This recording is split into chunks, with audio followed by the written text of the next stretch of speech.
गुरु और शिष्य की कथा। एक दिन गुरु अपने शिष्यों के साथ दूसरे गांव जा रहे थे। रास्ते में एक नाला भी था। गुरु और शिष्यों को उस नाले को पार करके दूसरे गांव जाना था। जब गुरु के साथ सभी शिष्य नाला पार कर रहे थे, तभी गुरु के हाथ से कमंडल छूट गया और नाले में गिर गया। गुरु वही रुक गए। सभी शिष्य सोचने लगे कि अब ये कमंडल कैसे निकालेंगे, इसे कौन निकालेगा। तब एक शिष्य गांव में किसी सफाई कर्मियों को खोजने के लिए चला गया। बाकी सारे शिष्य वही बैठ गए और कमंडल निकालने की योजना बनाने लगे।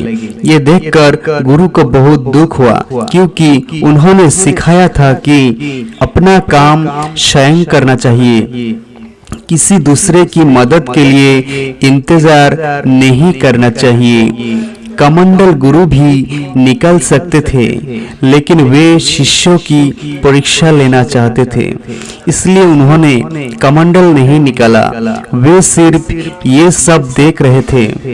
काफी देर बाद एक शिष्य उठा और नाले में हाथ डालकर कमंडल खोजने लगा।